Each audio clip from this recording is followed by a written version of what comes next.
আজই ডাউনলোড করুন আর এনজয় করুন আপনার পছন্দের শো। আজকে আমার জন্য তোমাদের সবাইকে সাফার করতে হচ্ছে, তোমাদের সবার এই সিচুয়েশন আজকে শুধুমাত্র আমার জন্য। তোমরা বারবার বলেছিলে, বারবার বুঝিয়েছিলে, কিন্তু আমি সেই মানুষটাকে এই বাড়িতে আটকে রেখেছিলাম। জলের ট্যাঙ্কিতে এই ব্যাগটা পাওয়া গেছে। কি এই এই ব্যাগটা বাড়ি থেকে পাওয়া গেছে? মিঠু, ভাগ্যিস তুমি সার্চ করতে বললে। দেখো ওনাদের বাড়ি থেকে এখন কি কি সব বেরোচ্ছে। ব্যাগটা খোলো। খুলুন খুলুন।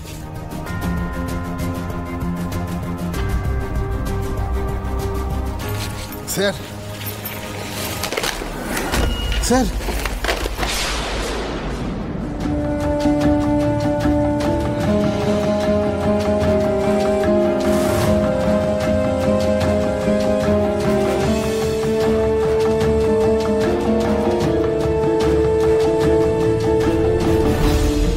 এত টাকা? আমাদের বাড়িতে জলের ট্যাঙ্কে এত টাকা ছিল? এ তো কয়েক কোটি টাকা হবে। জলের ট্যাঙ্কে ওয়াটারপ্রুফ ব্যাগে এত টাকা কেন? এত টাকা কোথা থেকে আসলো? এটা কি হিসাব বহির্ভূত টাকা? Black money? অফিসার, বুঝতেই তো পারছেন ওনাদের একটা হসপিটাল আছে, হিসেবে আর হিসেবের বাইরেও কত কি হয় ওখানে। না না অফিসার, আপনি আমার কথাটা শুনুন। দেখুন, আমাদের সমস্ত অ্যাকাউন্টস প্রপারলি অডিট করা হয়, ব্ল্যাক মানির প্রশ্নই উঠছে না। আরে বাবা, বুঝতে পারছেন না এই কথাটা মেডিনেস্টার এমডি বলছে, তার কথাটার দাম তো দেবেন অ্যাটলিস্ট। দেখুন, আমরা এমনিতেই প্রচুর স্ট্রেসড আউট আছি, আপনারা প্লিজ আর আমাদের হাসাবেন না। আচ্ছা আপনারাই বলুন, কোন সংস্থা এটা স্বীকার করবে যে তাদের ব্ল্যাক মানি আছে? সবাই বলবে তাদের অ্যাকাউন্ট ক্লিয়ার, ওখানে অডিট হয়, ট্যাক্স দেয়, এসব তো জানা কথা। বাবা গো বাবা, আমার তো এবার ভয় করছে, না জানি এরকম অজানা কথা আরো কত কি আছে এখানে। এই শুনুন, একদম বাজে কথা বলবেন না। কোন ব্যবসাদার কি করে আমরা জানি না, কিন্তু মেডিনেস্টা এসব হয় না, সেটা সবাই অন্তত খুব ভালো করে জানে। বিশ্বাস কেন করছেন না আপনারা? এই টাকার বিষয়ে আমরা কিছু জানি না। এই টাকা আমরা সিজ করছি। আর শুনুন, এখন আর শহরের বাইরে বেশি যাবেন না। এই টাকাটা নিয়ে একটা তদন্ত হবে, আপনাদের প্রয়োজন হলে ডাকা হবে, আপনারা আসবেন। পুরো ব্যাপারটা কেমন সিনেমার মতো হচ্ছে না? যেন পরপর পুরোটাই সাজানো। প্রথমে ওনারা আমাদের বাড়িতে এলেন, তারপর বললেন যে এই বাড়ি নাকি ওনাদের, তারপর বললেন বাড়ি সার্চ করতে হবে, আর বাড়ি সার্চ করতে গিয়ে জলের ট্যাঙ্ক থেকে এতগুলো টাকা। অফিসে বাড়ির ট্যাঙ্কে কি করে টাকা থাকবে? তাও আবার এতগুলো টাকা? হ্যাঁ মানে এও কি সম্ভব?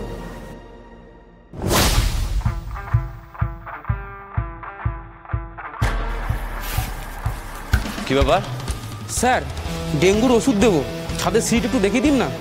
কেন ছাদের সিঁড়ি কেন? ছাদে কি আছে? স্যার মানে বাড়ি বাড়ি স্প্রে করছি আমরা, তো মশার যে উপদ্রব বেড়েছে, এই বিষেই সব শেষ হয়ে যাবে। আর আপনার বাড়ির ছাদে কত জল জমে থাকে বলুন তো? সেই জলেই সবচেয়ে বেশি বিপজ্জনক। আমাদের সব বাড়ির ছাদ চেক করতে বলা হয়েছে স্যার। ও ঠিক আছে, আসুন দেখিয়ে দিচ্ছি। না না স্যার, আপনাকে যেতে হবে না স্যার, আমার মাস্ক পরা আছে, আমি গিয়ে কাজটা করে চলে আসবো। হ্যাঁ ঠিক আছে, যান, ওইদিকে সিঁড়ি আছে, চলে যান।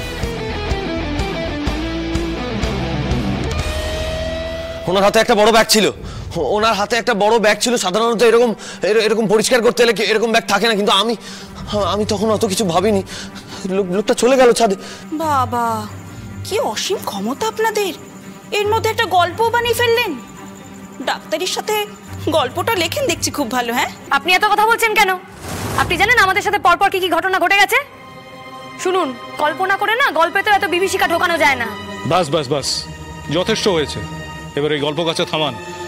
আপনাদের সব জিনিসপত্র যা নেওয়ার আছে নিয়ে বাড়িটা খালি করার ব্যবস্থা করুন। আর হ্যাঁ, একটা কথা, এই কালো টাকার রহস্য যতক্ষণ না উন্মোচন হচ্ছে, এই বাড়ির প্রত্যেকের ব্যাংক অ্যাকাউন্ট সিজ করা হলো। আপনারা কেউ কোনো ট্রানজাকশন করতে পারবেন না। Is that clear? মানে শুধু বাড়ি থেকে বেরোবো এমন নয়, পুরো কপোর্দক শূন্য হয়ে বেরোবো, হাতে কোনো টাকা পয়সা থাকবে না। অফিসার কি বলছেন আপনারা? আপনার কি একটুকুও বিবেক নেই? আমরা বাড়িতে এতগুলো লোক বাড়ি থেকে বেরিয়ে গিয়ে থাকবো কোথায়? হোটেল বা কোথাও তো একটা মাথা গোজার ঠাই চাই, তার জন্য তো টাকার দরকার। সেই টাকা আপনি যদি ব্যাংক অ্যাকাউন্ট সিজ করে দেন, আমরা থাকবো কি করে, বাঁচবো কি করে? সেটাই, এতগুলো কালো টাকা আপনাদের বাড়িতে নিয়ে এসে রাখার আগে ভাবা উচিত ছিল।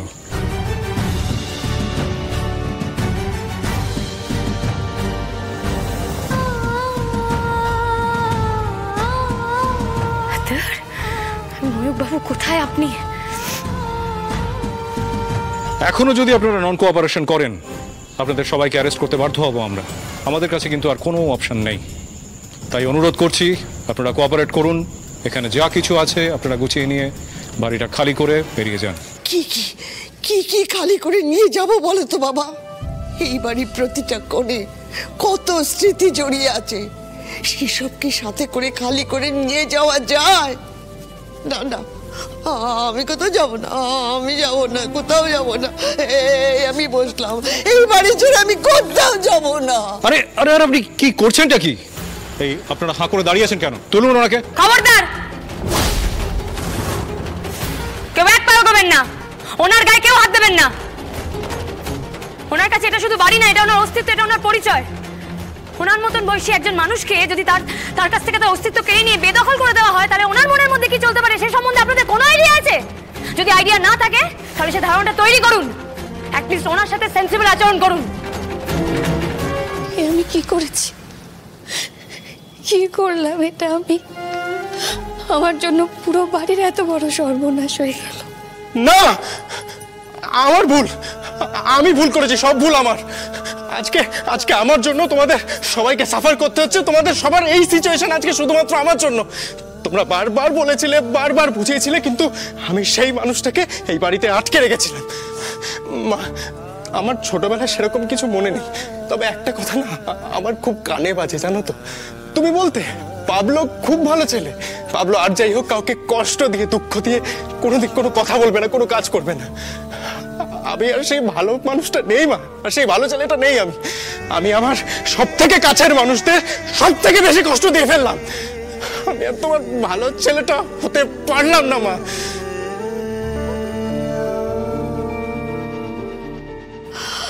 ওপরওয়ালা এত বড় শাস্তি কেন দিচ্ছেন আমি বুঝতে পারছি না। মা মা আমি ভুল করেছি মা, আমার ভুলের ফলে আজকে পুরো পরিবারটা এইভাবে সাফার করছে। বাইরে গিয়েই বা সার্ভাইভ করবো কিভাবে? হাতে তো কোনো টাকা পয়সাও নেই, আর যার যা ক্যাশ আছে হাতে সেটা দিয়ে তো কটা দিন চলবে। আমি জাস্ট কিছু ভাবতে পারছি না, কিচ্ছু ভাবতে পারছি না, মাথায় কিচ্ছু আসছে না আমার। অর্ণবদা, মা দুর্গা আছেন, উনি আমাদের সাথে এত বড় সর্বনাশ হতে দেবেন না। আর আমি আর আদি আমাদের পরিবারের সাথে এমন কিচ্ছু হতে দেবো না। এ বাড়ি আমাদের ছিল, আমাদেরই থাকবে। এ বাড়ি তোমার ঠাম্মি, এটা তোমার ভিটে, তোমার জায়গা।